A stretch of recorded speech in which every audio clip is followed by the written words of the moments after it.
Welcome back to Conflicts of Interest. This is episode 461. I'm the host, Kyle Anzalone. I got a lot of news to get through on today's show, so I'm going to hop right into it. Just want to give people a quick reminder that we are in the process of wrapping up our fundraiser at the Libertarian Institute. I believe we just need a few thousand more dollars here, so if you haven't made a donation yet already and you got a few bucks to spare, head on over to the Institute and make a donation. We got great kitbats. If you made $25, $50, $250 donations, you'll get something from the Institute. So again, head on over to the website libertarianinstitute.org/donate and make sure I could keep doing the podcast, writing, and all the other great stuff that we have going on at the Institute. With that, let's get into the news. I got a big story here today, published at antiwar.com on Friday. U.S. intelligence deems Ukraine's counteroffensive a failure. According to the Washington Post, the U.S. intelligence community has assessed that Ukraine's spring counteroffensive will fail to meet its core objectives. Western officials said their war games had predicted massive Ukrainian losses, but that Kiev would remain committed to the operations and gain the upper hand on the battlefield. The Post reports it spoke with Western and Ukrainian officials familiar with the intelligence assessment. Washington declined to offer an official statement on the bleak outlook for Ukrainian forces. Washington hoped Kiev's forces would recapture Melitopol, Ukrainian city near the Sea of Azov on the country's south. However, Moscow has several layers of defenses and minefields defending the town. And so, this town isn't even a few miles from the front lines. There are several towns that are between the front lines and Melitopol. Melitopol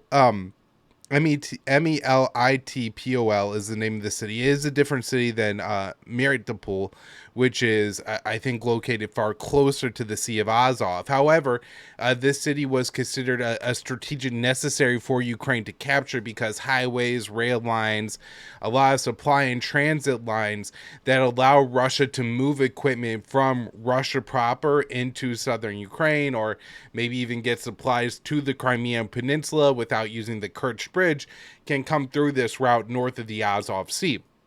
So that's what the West wanted to cut off. But they apparently have like 3 layers of minefields and defensive positions around the city. And again, that isn't to mention the other little towns that the Ukrainian forces would have had to push through. And they've gained maybe a few meters in this direction. So they're not even closed. All right, back to my article here. Western countries helped Kiev conduct simulations of the counteroffensive, which began in early June. For several months prior to the operations, the U.S. and U.K. concluded that Ukrainian forces would suffer massive losses, but believed that Kiev could ignore the losses and maintain the offensive at full scale. And then this is a statement from the Washington Post. In the first weeks of fighting, Ukrainian incurred major losses against Russia's well-prepared defensives, despite having a range of newly acquired Western equipment, including Bradley fighting vehicles, German-made Leopard 2 tanks, and specialized mine-clearing vehicles. Joint war games conducted by the U.S., British, and Ukrainian militaries anticipated such losses, but envisioned Kiev would accept the casualties as the cost of piercing through Russia's main defensive lines, said the Western officials. Retired Lieutenant Colonel Daniel Davis wrote last week that Kiev lacked the military equipment needed to conduct a successful counteroffensive. He wrote in 1945 last Tuesday, Ukraine also suffers from a chronic lack of air defense capability, an adequate number of howitzers and artillery shells, insufficient electronic warfare systems, a dearth of missiles, and perhaps most crucial of all, barely 25% of the demining capacity needed. When Ukraine launches counteroffensives across the board on June 5th, it should have surprised no one in Kiev, Washington, or Brussels that they ran into a Russian buzzsaw. And so, I felt like Davis's statement was very important because, he's a retired American lieutenant colonel. He is somebody who I think has a pretty esteemed reputation because of his assessment of the Afghan war and his whistleblowing on that subject. And I think that was 2012, like towards the end of the Obama surge there. Basically, confirming that the surge didn't work and being brave enough to come out publicly and say what the White House wasn't willing to say. So it's very important there on Daniel Davis. And he's basically saying, like, look, and agreeing somewhat that, like, these Ukrainian troops agreeing with the Western officials that they were going to run into a buzzsaw. He's just, I guess, saying that why would you have expected success to come at all? And this it lines up very well with something the Wall Street Journal reported last month. They said when Ukraine launched its big counteroffensive this spring, Western military officials knew Kiev didn't have all the training or weapons, from shells to warplanes, that it needed to dislodge Russian forces, but they hoped Ukrainian courage and resourcefulness would carry the day. It hasn't. And so, again, this is just further confirmation that they knew this wasn't going to work. They pushed Ukraine to do it because they want to, I think, take out as much of the Russian military as they can, even if it doesn't mean Ukraine will be able to recapture territory. So just to wrap up my article here, administration officials denied to the Washington Post that giving Ukraine additional arms would change the counteroffensive. A senior U.S. official told the Post that the problem remains piercing Russia's main defensive line, and there is no evidence these systems would have been a panacea. The lack of success by Ukrainian forces is creating political issues for the White House. The Post reports that some Republicans are turning against approving Joe Biden's proposed $24 billion aid package to Ukraine after they learned of the grim intelligence assessment. The failed counteroffensive has ignited a blame game that extends outside of Washington. Western officials told the Post that Kiev massed forces in specific locations, then Ukrainian forces could have broken Russian lines. Meanwhile, the Russian Foreign Minister Dmitry Kuleba lashed out against critics of Kiev's military operations on Thursday and encouraged critics to go on the offensive and go join the Ukrainian Foreign Legion. All right. So I feel like this article that is from, more leads that have come out in the past couple of days and that Dave DeCamp put together pairs very well with that article that I wrote on Friday. Dave writes, U.S. fears Ukraine is too casualty averse. The New York Times reported on Friday that U.S. officials fear Ukraine has become more casualty averse as Ukrainian commanders have not been pushing hard against Russia's defenses as the U.S. would likely due to the high cost of Ukrainian lives. The New York Times report reads, American officials say they fear Ukraine has become casualty averse. One reason is it has been cautious about pressing ahead with the counteroffensive. Almost any big push against dug-in Russian defenders protected by minefields will result in huge number of losses. And look, the U.S. is saying they don't want Ukraine to be this way. It's not that the U.S. officials are saying, oh, the Ukrainians finally got it, that you can't just send young men, barely trained, barely armed, into a meat grinder to just die and hopefully take one or two Russians with them on the way out. No, this is stupid and insane, and yet this is exactly what the American officials are pushing. Back to Dave's article here.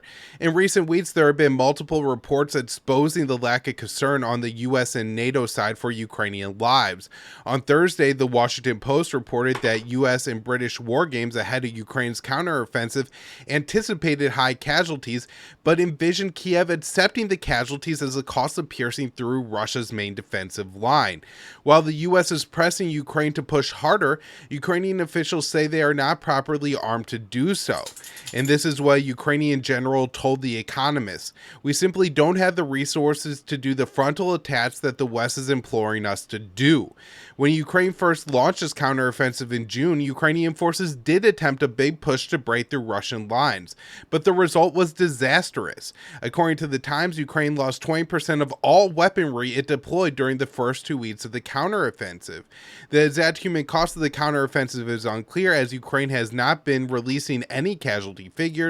The Times said that the U.S. estimates almost 500,000 people have been killed or wounded on both sides, but that number is not confirmed. And just, I want to talk about this story real quick because it's gained a lot of shares, and certainly the 500,000 casualties is significant and could in some way be accurate to and reflect the human cost of this war. Although I don't know. If you look at how they break down the numbers, it's like 2/3 or 3/4 of the deaths are Russians, and then there's a small minority of Ukrainian casualties. And so, look, if the West is right about the number of Russian casualties, then my guess is that the number of Ukrainian casualties is far higher, and so that 500,000 number is a huge undersell. Is how I guess that this probably went, that they may be somewhat in the ballpark of the Russian casualties, and they way undercount the Ukrainian casualties. I do not think they are at all being accurate with the Ukrainian casualties in that report. So I don't, that 500,000 number may be right. I don't know. But again, I really doubt how they break down the numbers. And so I don't really think it's worth it to get into it too much. I just want to mention that to everybody because I know that story has been gaining a lot of traction. So U.S. officials claim Russia has taken more losses than Ukraine, but the conflict has been an artillery war and Russia has much more firepower. Commander-in-Chief of Ukraine has said that some battles Russia fires 10 times as much artillery as Ukraine. Ukraine's Western backers appear to have lost hope that the counteroffensive will succeed. Post report on Thursday said that U.S. intelligence had determined the assault would not meet its core objectives of severing Russia's land bridge to Crimea. Leading up to the counteroffensive, the Discord leaks and other media showed that the U.S. did not believe Ukraine could regain significant territory. The Biden administration still pushed for the assault and rejected the ideas of a ceasefire. And so I'm really happy that last week, I hate saying happy, that I put out that article about the number of Ukrainians being killed and how the American policy is basically to fight Russia until the last Ukrainian. That this really isn't about Ukraine's sovereignty, the Ukrainian people, supporting Ukraine or helping Ukraine. It's about feeding Kiev just as much as they have to keep Kiev sending young conscripted Ukrainians to the front lines to hopefully take some Russians with them on their way out. And I think these stories that have been coming out, and I got, I think, 3 more here, or at least 2 more here, that really show that the West doesn't think Ukraine can succeed, and it really just wants to use the Ukrainians as cannon fodder to fight against the Russians. All right, so next up here from Dave DeCamp, August 17th, Congressional Ukraine Caucus co-chair says war may be unwinnable. Representative Andy Harris, he's a Republican from Maryland, and the co-chair of the Congressional Ukraine Caucus, said this week that he's not sure if the Ukraine war is winnable and called for the U.S. to pressure Ukrainian President Zelensky to pursue peace talks. Harris is also a member of the Freedom Caucus, which has many members who are opposed to the U.S. support for Ukraine, but Harris has been a staunch supporter of the proxy war against Russia throughout the conflict. He said, according to Politico last Tuesday, "Is this more a stalemate? Should we be realistic about it? I think we probably should. I'll be blunt, it's failed. I'm not sure it's winnable anymore." He added, his comments are a sign that the new $24 billion spending on Ukraine war that the White House has asked Congress to approve won't receive as much support as previous packages. When asked if he thinks he would support another tranche of spending for the war in Ukraine, Harris said, "If there is more humanitarian monies, non-military monies, or more military monies without an inspector general, I'm not supporting it." So this is pretty interesting. Again, this is the co-chair of the Ukraine Caucus. Now, he is a member of the House Freedom Caucus, so my guess is he is somebody who would have been more interested in ending this war anyways, but that he is coming out and saying this, I think is significant, and could end up being fairly important. All right, last story on this whole, the U.S., further proof that the U.S. just wants to feed Ukrainians into the meat grinder, hoping to take out a few Russians. U.S. officials say Milley had a point about Russia-Ukraine peace talks. As Ukraine's counteroffensive is failing, some U.S. officials are wondering if they should have listened to Chairman of the Joint Chiefs, General Mark Milley, calls for peace last November, Politico reported on Friday. Milley called to, quote, seize the moment for peace talks after Ukraine made gains in the Kharkiv and Kherson regions, arguing that the battle lines likely won't change much in the future. According to media reports at the time, Secretary of State Antony Blinken and National Security Advisor Jake Sullivan opposed Milley's calls for negotiations. Earlier this year, ahead of the counteroffensive, Blinken came out strongly against the idea of a ceasefire. A U.S. official who spoke with Politico on the condition of anonymity said that Milley had a point. The official said that the Biden administration may have missed a window to push for earlier talks. However, the official said that no senior officials believe that backing the counteroffensive was a mistake, despite the failure and the high casualty rate. So think about that. Just think about this. They sent tens of thousands of poorly trained, ill-equipped Ukrainians to march through Russian minefields into established Russian defensive lines that were entrenched for 6 months. They have been preparing for 6 months. The Russians have more air power. They have more air defenses. They have more artillery. And the U.S. is not mad. They're not upset. They don't think it was a mistake to tell the Ukrainians to march those tens of thousands of young men and women into that minefield, into that Russian meat grinder, as Daniel Davis described it, as a buzzsaw. They don't have a problem with that. It is just the lack of morality, the lack of care at all for a single life of a Ukrainian, other than maybe Zelensky and the elite in Kiev, has just reached the point of being unbelievable. And it's so upsetting that our Tadstylers are fueling this and contributing to this. And, you know, we actually have high-level administration officials like Mark Milley who are trying to make the point to diplomats like Antony Blinken, our Secretary of State, saying, go, engage in talks, have diplomacy, let's try to end this war on some conditions that would be favorable to Kiev. And they said no. And why did they say no? Because they want Ukrainians to keep dying, because they know if Ukrainians are dying, they'll take some Russians with them, and they want Russia bogged down in Ukraine.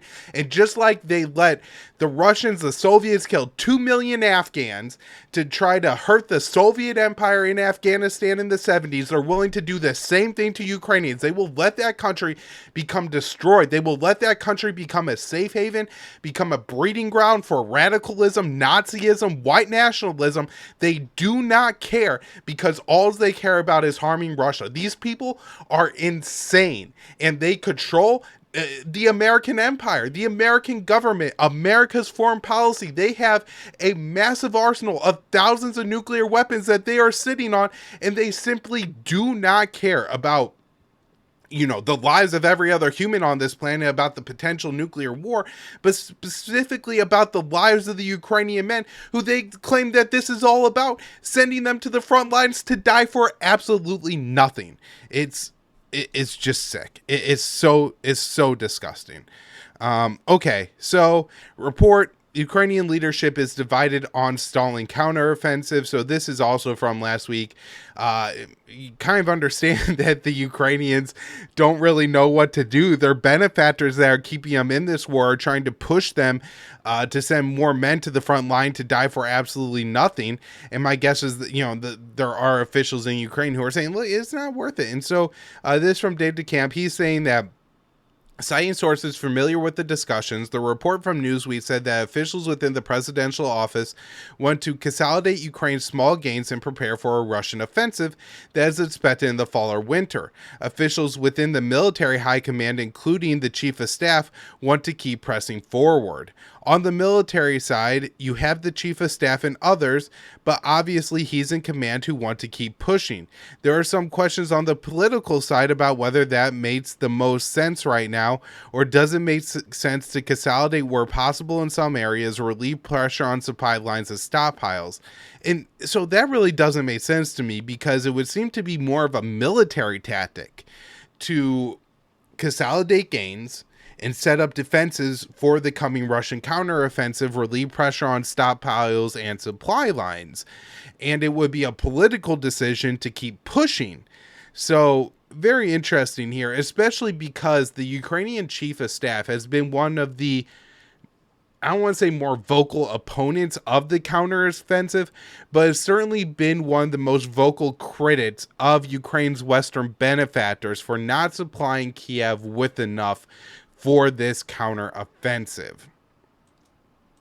One thing that doesn't seem to be getting much discussion in Kiev is bringing this war to an end. And the NATO chief says only Ukraine can decide when to enter talks to end the war.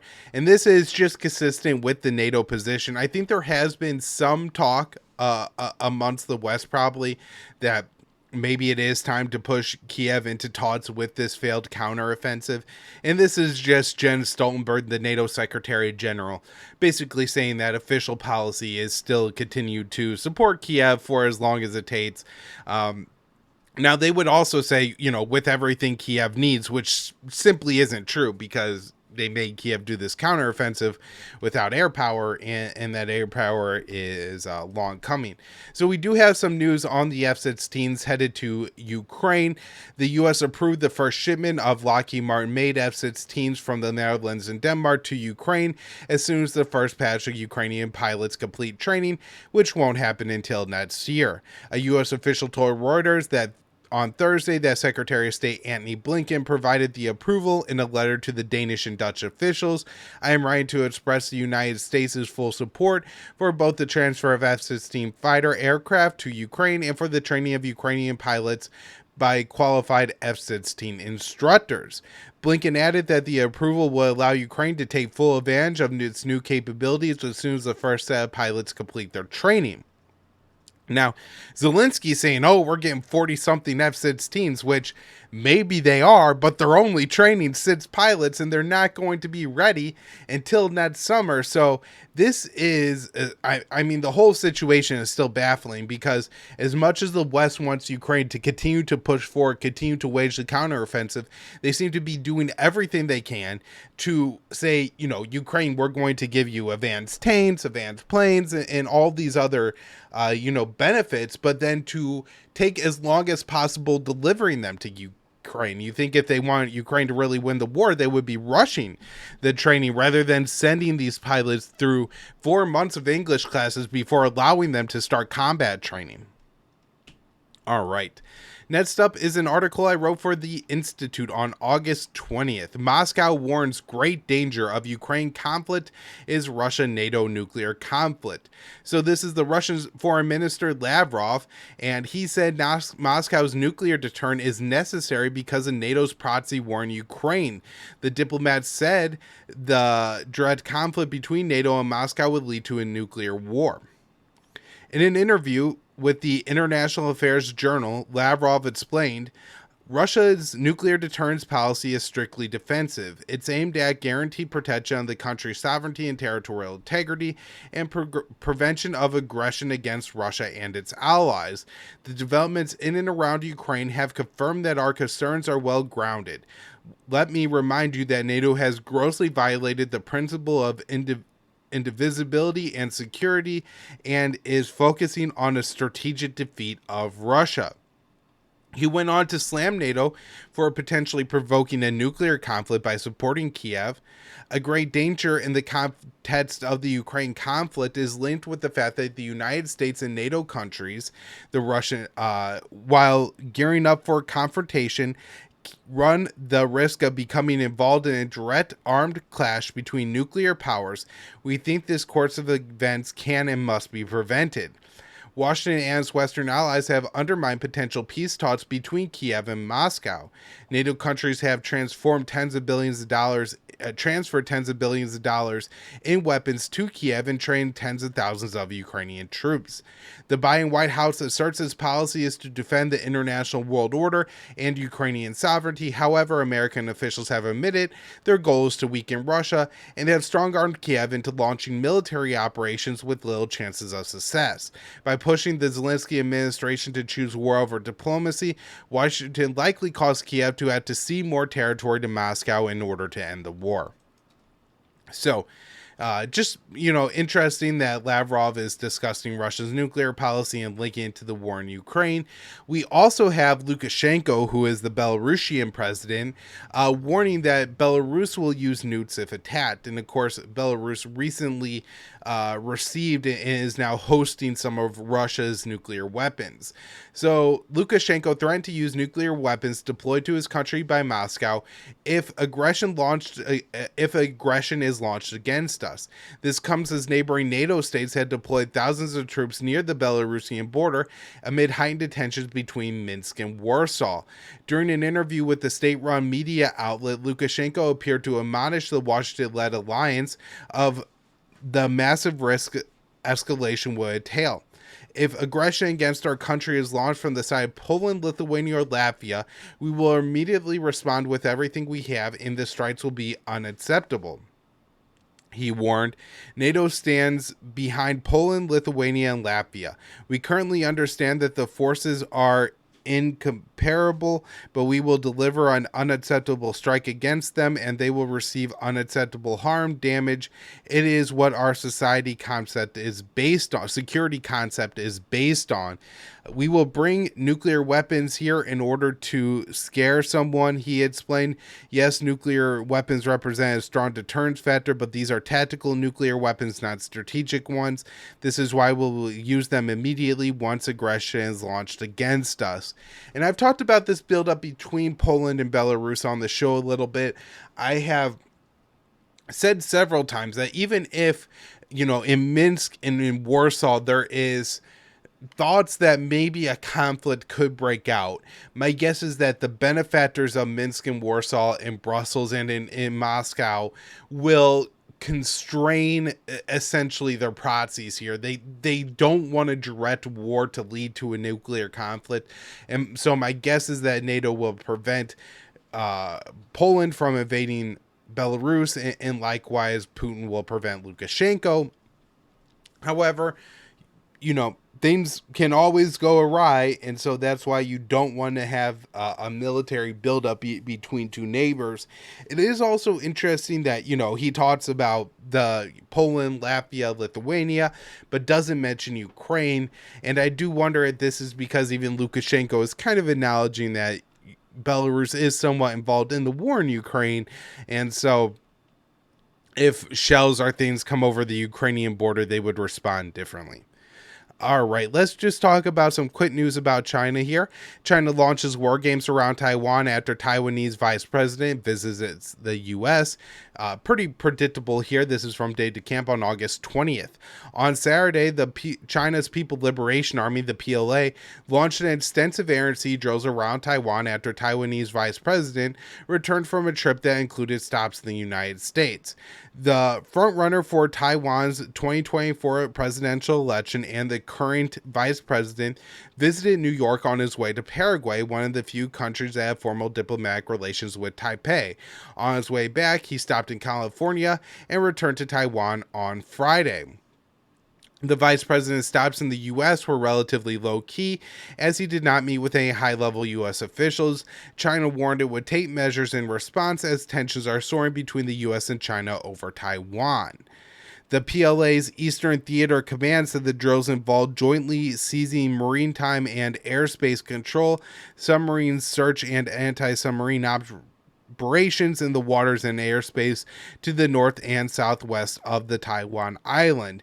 This is a serious warning against the collusion and provocations of the Taiwan independent separatist forces and the external forces. And so this is, I think, predictable with tensions between Washington and Beijing so high. Any kind of increase or just even if it's not an increase, but just traditional Taiwanese American diplomacy, I think is going to be seen by China as additionally provocative, because the U.S. has moved its position so close to at least declaring like de facto Taiwanese independence. All right, so the U.S. Air Force holds China war drills rehearsing casualty evacuations in the Pacific. So the U.S. Air Force last month conducted a drill rehearsing the evacuations of thousands of casualties in the Pacific as a part of preparations for a future war with China in the region. The drills were a part of the Mobility Guardian exercises led by the Air Force's Air Mobility Command that involves 6 U.S. allies, that's Australia, Japan, Canada, France, Britain, and New Zealand. The four-star general in charge of the Air Mobility Command, General Mike Minihan, made headlines earlier this year for predicting the U.S. would be at war with China by 2025 in his memo to his officers. The Air Force Times reported last week that the Air Force is rethinking how it would medically evacuate thousands of wounded American troops from the Pacific in a matter of weeks if the U.S. military sustained high casualties in a war with China. The war games conducted by the Washington-based think tank offers or had predicted massive casualties in the first weeks of the conflict between the U.S. and China over Taiwan. In 3 weeks, the United States will suffer about half as many casualties as it did in the 20 years of war in Iraq and Afghanistan, said the Center for Strategic and International Studies, a think tank funded by the U.S. and Taiwan, and several other governments and many leading American arms makers. So a lot going on in the Pacific, also a lot going on in and around the Korean Peninsula. Last story before I wrap up here today. U.S., Japan, South Korea announced multi-year military exercise plan. The United States, Japan, and South Korea on Friday announced a series of steps to boost their trilateral military alliance as the leaders of the three nations met as a president retreat in Camp David. The effort to reconcile ties between Tokyo and Seoul and boost military cooperation is a part of the Biden administration's strategy against China in the Asia Pacific. The trilateral alliance is also aimed at North Korea, as the U.S. and South Korea are involved in a series of tit-for-tat escalations against Pyongyang. According to the White House, the three nations agreed to a multi-year trilateral military exercise plan. The plan involves multi-year trilateral framework that includes annual named multi-domain trilateral exercises, which will constitute an unprecedented level of trilateral defense cooperation. And that's an awful lot of words to say that the U.S., Japan, and South Korea are going to put a bunch of weapon systems, warships, warplanes, troops in South Korea, in Japan, in the region of the Pacific there, the Western Pacific, and conduct massive amounts of war games. This is going to ensure that for the next several years, there is a cycle of escalation, particularly with Pyongyang, who I think feels far more vulnerable to the U.S. having nuclear assets in the region. I don't think China is really worried about an American nuclear first strike coming or anything like that, but an American decapitation strike against Pyongyang is something that could potentially happen, at least from the view of North Korea. I think it's not something that the Biden administration is at this moment actively considering. However, it could be something, especially in a period of time of heightened tensions, that could happen. And so I think to some extent, Pyongyang's concerns about decapitation military operation by the U.S. and South Korea isn't entirely unfounded, certainly. And so, North Korea is going to have big reactions to this every time these war games are held, and China is not going to be happy either, and this is probably going to upset Moscow as well. My guess is we see some more bilateral military games from China and Russia in response to this. These military games may take place, not off of California's coast, not off of the Alaskan coast, but, maybe near the Aleutian Islands, not that relatively far for the Pacific Ocean, from Hawaii or some of these other Pacific island nations that the U.S. has strong ties with, somewhere towards the Eastern Pacific, that, maybe Russia and China start doing more of this to basically take retaliatory steps against the U.S. So I think this is going to be a real problem. However, Probably not till next year. So we have plenty of escalations to worry about, particularly in Ukraine and Taiwan, before we worry about the potential war with North Korea. But especially if Biden gets reelected, I would be very concerned about that possibility. The U.S. has really, really escalated tensions with Pyongyang a lot since Biden took office, and they show no signs or understanding of any way to unwind those ties. All right, everybody, that's where I'm going to wrap up the show today. Thank you all so much for tuning in. Back with more shows later in the week.